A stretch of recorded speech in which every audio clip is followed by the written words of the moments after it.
We're back, Beyond the Realms. So, Headbanger, favorite subgenre here.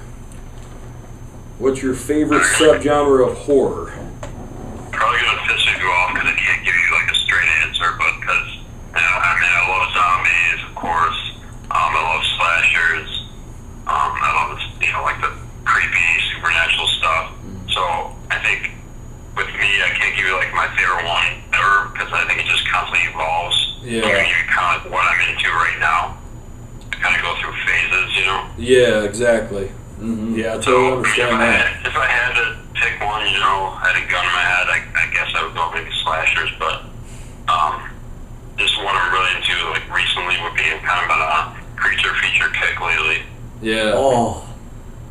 I just kind of a phase like that. I'm sure you guys do the same. And I'm just kind of like, I had a pretty good creature feature, collection going. I'm really now trying to add things that I really wanted to have for a while. And as you guys know, we watched Alligator a couple weeks back, and this just kind of gave me some fire to kind of get some other ones that I've had on my want list for a while. So I think creature features are cool.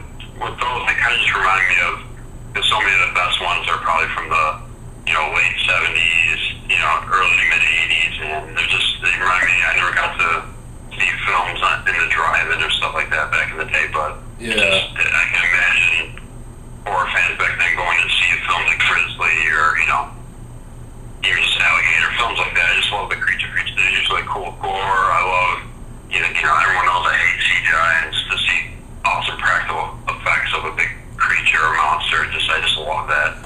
Yeah, it's a total bygone era, man, because now if they try to pull that shit off, even with Sci-Fi Channel, it's complete CG, they take the cheap-ass route on that instead of trying to make something practical that looks, at least decent. Yeah. Monster movies are awesome. Yeah. With how far that subgenre, like you said, has, I think, gone to shit with the whole, like you said, kind of the revival of the Roger Corman's, these produced sci-fi things, how bad they look visually, just, I think, fuels my love affair with, yesteryear and how great they looked back then. I think that just fuels my fire to, get back into those films, and they just looked visually so awesome. Man, The Thing is one of my favorite movies of all time, and just because, Rob Bottin's effects are just so freaking amazing, and I can watch that movie all the time because of that. Yeah. Which one? The Thing, John Carpenter's. Oh, yeah. Oh, I can go on and on about that movie. Yeah. Even if the creature feature is bad, if it's just a bad film, it's still, if it has a cool creature and effects, you can still enjoy it. For instance, I watched a couple weeks ago, I hadn't seen the film in a while. I showed my wife Shelley the film The Last Jaws, which is the Italian ripoff, basically, of Jaws. Oh, man. Shark. I'd love to see that shit, man. Yeah, it was a great film, but man, it's a really cool animatronic shark, and I don't know, I just love it. Yeah, I'd love to see that one, man.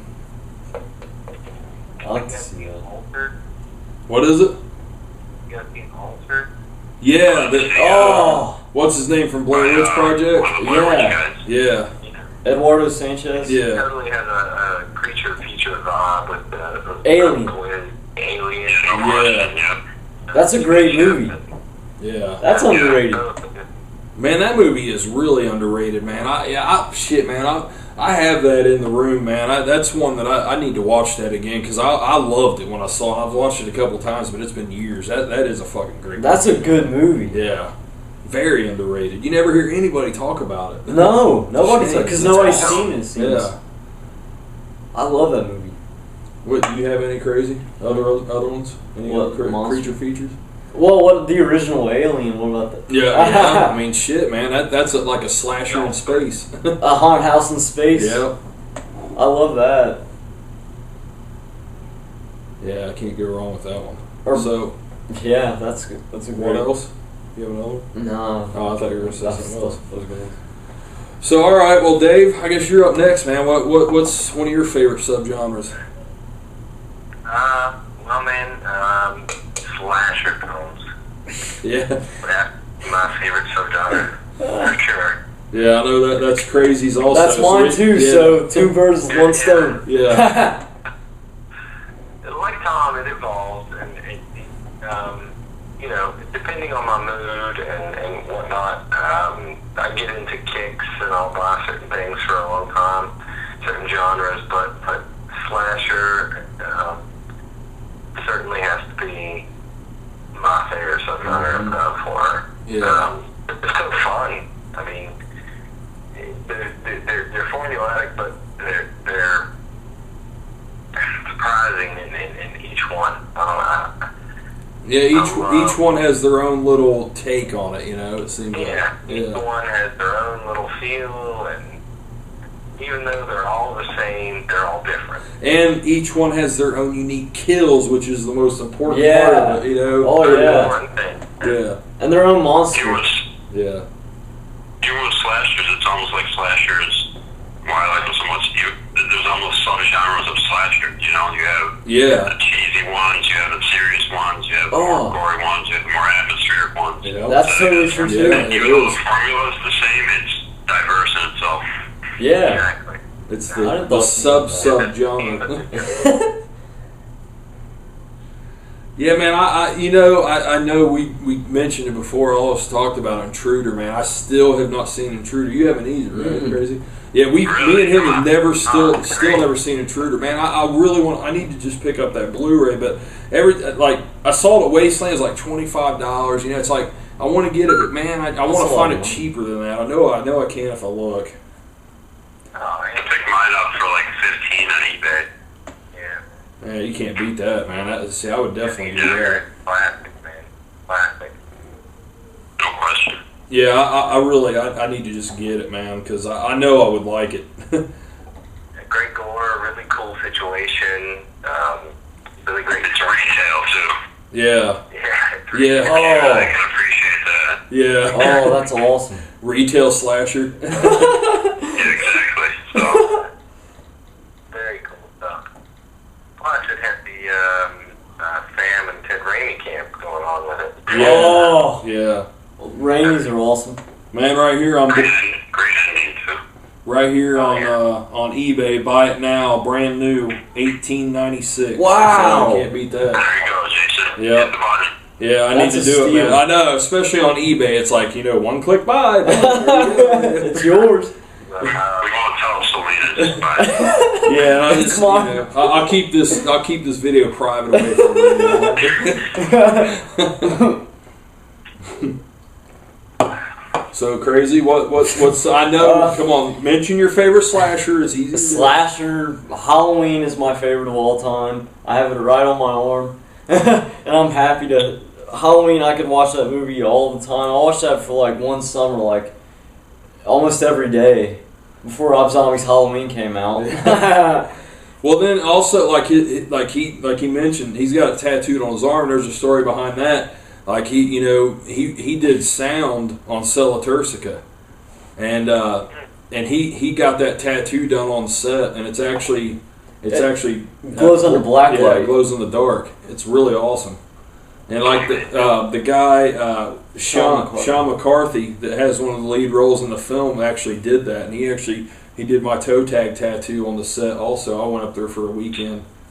I feel the same way about slashers though, because like there's so many subgenres, and man, Friday the 13th is different from Halloween. Halloween is different from Nightmare on Elm Street, and so on and so on and so on. And it evolves, and it constantly changes, and it never gets old to me at least. And Halloween I hold up on a pedestal. Definitely probably the most prolific subgenre of horror, Yeah, it is, man. I mean, especially in the 80s. I mean, Jesus Christ, it's it's endless, and there's still even films being discovered. It seems like it's like it always seems like there's something popping up with slashers all the time. There is non-slasher films that would change their artwork just to get people to think they were slasher films. That's how lucrative they were, Yeah. Yeah, it's hard to go wrong with them, man. Slashers are just awesome, man, all the way around. I love slashers. Yeah, I keep going back to them and watching them all the time, just because. And I get in moods too. Like I watch slashers and zombies and everything just the same, and supernatural. And it all depends on the mood, really. Just like for anything, just like everybody said. Yeah. That's why horror is so great, so diverse. Yeah, it is, man, and it is like it's a constant evolution. The genre, you know, like it's always like something, you know, like it'll hit a dead spot, and then all of a sudden something will come up, and it's like, damn, you know, this is really awesome. Seems like now it's kind of like the zombie stuff again, pretty much. I mean, again, like it died down, Shaun of the Dead, then it came back, and then now it's like, you know, coming. And like torture porn's like dead just about now. But that like really came up, and there's always something that comes out. But then Paranormal Activity and then the supernatural thing boomed lately. Yeah, which those less said. But then Insidious though, that's an exception. Yeah. I mean, you know, compared to Paranormal Activity, at least to me, Insidious is way better. But yeah, it's hard telling. Like, I guess I don't know, man. Unless you guys got something to add on this, man. I was gonna say, like, what do you guys think of like horror's future? Like, where's it gonna go? You know, because you know they're saying like the DVD and Blu-ray market is like dying off because everything's going to digital downloads and all this stuff. Which, you know, I love technology, but that's one part of it that I hate because, man, you know, the collector part of me absolutely despises the thought of everything just being a fucking file on my computer. But you know, and it's like it seems like a lot of these films that's coming out, man, like Innkeepers, and you know, with this Piranha 3 Double D, you know, they're doing this same day video on demand release thing. You know, I mean, is that going to be? You guys think that's going to be the future of like the horror genre? I mean, because it seems like mainstream wise, it's like dying out. And I mean, that's not necessarily a bad thing, but I think that it's kind of important to have that aspect too if it's something that's legitimately good, because like we talked about, it gets other people into it to where, you know, most people aren't nerds like us and seek this stuff out. You know, it takes something that really grabs people's attention. Do you guys think that like mainstream horror is like at an end? And it's all going to be, you know, video on demand and stuff like this. I mean, what's your guys' thoughts on some of this stuff? You go ahead, dude. You know, I think it'll take a while. First of all, I hate the thought of only digital downloads and only files and only, you know, this stuff makes me sick, honestly. Yeah. I agree. The collector in me, it makes me ill. Yeah. I don't want it. I'm like forcing against it. I don't like it. But I think that it's going to take a bit to happen. Hopefully, it won't. Yeah. You know, I don't have Netflix. Not because I'm boycotting it or whatever, but I just don't have it. But you know, a friend of mine has it, and he has problems. He has problems with his pixelation and slower download times, and he has to sit there and wait for it to load and all this stuff. DVD, Blu-ray, you'll never have that. It's pop it in, watch it until your heart's content. Yeah. But you know, I used to work in a video store, and I worked when VHS was dying, and it took a while. Yeah. It took probably, I mean, we used to have people coming in asking, this was the funniest thing, they used to come in and ask us, they come in and ask for a movie, whatever, enter name, and they'd say, we go grab it on DVD just because that's just what, you know, everybody wanted. They say, no, I want it on regular. Yeah. And we go, oh, okay, all right, well, VHS. So that means VHS, yeah. Regular. Regular meant VHS. Yeah. But I mean, our whole, when I started working there, the entire back, like, the perimeter of the store was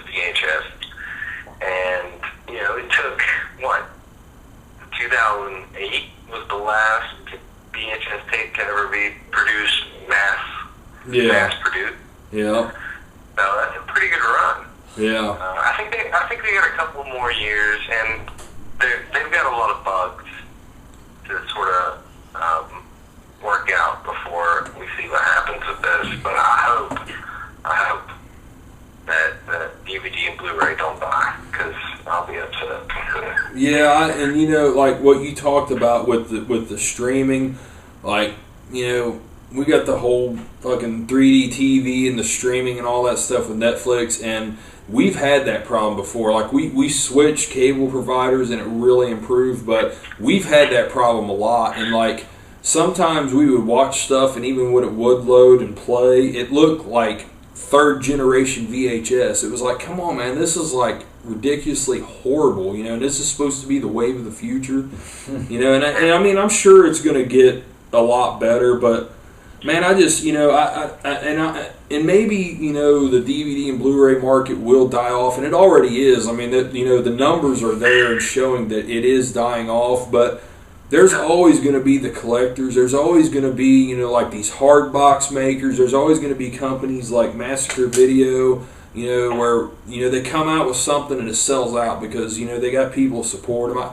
I think that the collector's market is going to kind of always be there to an extent. Yeah, I agree. I think it'll stick around. I think the people like us that are into stuff that's a little bit under the radar will stick around a bit further than mainstream stuff. Yeah. I don't think that side of it personally will ever be gone. I mean, you know, the company, hence the reason to this day, like most low-budget independent film is getting put out on VHS, you know, hence like, you know, the Replicator or whatever. Yeah. I mean, that side that'll never die because there's that market for it. But I think just on what Jason was saying on what's the future of horror and everything, I look at it, you know, we're all into music and stuff. I'm a collector in music as well, and being in a band and everything, seeing what it's like with, you know, downloading music and that whole, not to bring up that whole, you know, argument, but I think it's definitely the way entertainment is going. It's all about what's easy for the consumer, and you know, with the downloading and streaming and all that stuff, it's all about how can I make things easier for you, you know, not having to buy a book and flip through pages. You just read a book on your, you know, your tablet, and more about like want to read it in the dark, you know, we'll put a light on it. I mean, it's all about making things easy and eliminating anything tangible, you know, and it definitely, of course, has advantages, but to me, you know, we're kind of in the minority on this, obviously. You know, it's affecting that type of dynamic. It's streaming all the way down to like just being in a band and playing out, and no one wants to go to shows anymore because, well, why would you check out this hot band you're hearing about on YouTube when you can just stay in your room and watch them play live on your computer screen? Exactly. You know, it's electronic progression, but there's a laziness to it, you know. It's missing that search and find, whether it be finding that cool band in your city or going to the video store and finding that, you know, a cheap DVD that ends up being great, that whole art is gone, you know, and that doesn't surprise me because we're talking about, you know, when it comes to making money for these big companies, it's about pleasing the masses, not minority like us, you know. Yeah, that's a shame too, because you know that's you know, you're totally right. Both you guys are, but you know, like I love the tangible stuff. Like I still collect vinyl and stuff, and I think that's, you know, you know, like and you know, collecting that stuff, and I still buy hard copies of CDs of the bands I love. Yeah, and the DVDs and Blu-rays too, and you know, like I'm not against progression either, of course, but you know, I love tangible things. I do, and I always have. It's so much different, man, to have something in your hands, be able to hold it, smell it, feel it, the artwork, instead of just pushing a button and having a file. It's just, man, it's kind of like the CGI argument. You know, it's just such a much more soulless type thing, man. It's instant gratification, just about. Yeah, it's. I hate it, man. I mean, I love it and I hate it because, you know, I had the Kindle and all that shit. And I watch books Netflix on it. too. It's so easy to just download a book and it's like, damn, right here it is. But I love at books. the same time, I hate it, man, because it's like growing up, man, like record stores, bookstores, shit like that. That's where I was all the time. And it's like the shit Video I did stores. growing up. Yeah, video stores. Like all the shit I did growing up doesn't even exist anymore. It's gone. It's gone. Yeah. It's a shame. There's another angle to look at it too, like from like what we're saying with the progression, but there's so far a company can go though. Me working retail, you know, if everything goes digital from an entertainment side, I mean, companies want consumers to go into the stores and purchase things. Yeah. And if every album is on a little iTunes card, every book is on a Kindle card, and every movie is on a, you know, there's nothing left to go for in a store. Exactly. Yeah. So I think it's that balance of what companies have to deal with of, well, we still want to get these people come Christmas time to go into the stores and buy things. You know what I mean? There's that balance of, do we totally eliminate tangible media? You know what I'm saying? Yeah. If you buy all your Christmas gifts online, you know what I mean? There's that side of it too. Yeah. Then that saves them on making the artwork and stuff if they don't have to. Yeah. And that's a negative, of course. Yeah. But thinking back to Jay's point as far as the future of horror, I think it's one thing I'll always say no matter what happens to the formats that we love. And I always compare this to heavy metal music. It's never needed the mainstream to succeed, and that's why I love it so much. Horror, you know, when you say what's the future of horror, it will always thrive, it will always be great, because it thrives on the underground and independent filmmakers, and the music, the indie bands, and so regardless of what happens above it, it'll always, you know, go on, because it thrives on the diehards, not on all the, you know, bandwagon people. Very well said. Exactly. I totally agree with that. I can see that. Definitely. Yeah, I think that's, you know, all the best stuff is definitely comes from the underground, and you know that's definitely where everything thrives and the true, you know, hardcore people come from. You know, my thing is, man, is like, you know, like I think it's kind of just important to have something also in the mainstream that thrives that's good, because I there can be stuff that's mainstream that is really good also. You know, I mean, obviously, you know, Halloween, all these things, but that's the thing, having something come out that's mainstream and good at the same time. You know, that's the trick. You know, but to where it draws new fans in, it expands the genre to the underground. That leads them to the underground. Exactly. That's what you've always said too. That's the thing too. I think though, at least with horror anyway, is even, and I agree with you that it's important to have that mainstream aspect, but all the mainstream hits in horror come from the underground. Yeah. If you look at you know, Walking Dead was spawned from an underground comic. Yeah. You know, the whole Paranormal Activity craze and that kind of like that reality ghost thing was spawned from, you know, I mean, Paranormal Activity was an independent, low-budget film that just hit at the right time. You know, Blair Witch Project was you know, obviously a low-budget film that spawned a lot of the documentary type stuff. So all those big, you know, mainstream horror crazes came from something small. Hence, like even like Halloween was a low-budget film. Yeah, so exactly. Even when the mainstream pop happens, it came from something underground. Smaller. Yeah, and see, that's kind of what I was saying too, man, about how, you know, you'll hit a dead spot and then all of a sudden something will come out of nowhere and hit, you know, and that's what it is. It's something that hits from the underground. Yeah, you know, that's totally. Yeah, like Blair Witch was a very good example of that, of something that's like became like a cultural phenomenon out of nowhere, you know, for minimal money. Yeah. I mean, $30,000 they say, and like shit, 28,000 of that was marketing, probably. You know? Yeah, that's the truth. And then it just blew up. Lovely Molly trailer. What is it? Lovely Molly. No, I have not. It's from the guys, Blair Witch guys. Oh my god.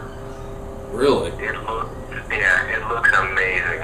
I read an article and I haven't seen anything visually. Oh my god. Yeah, they have a whole.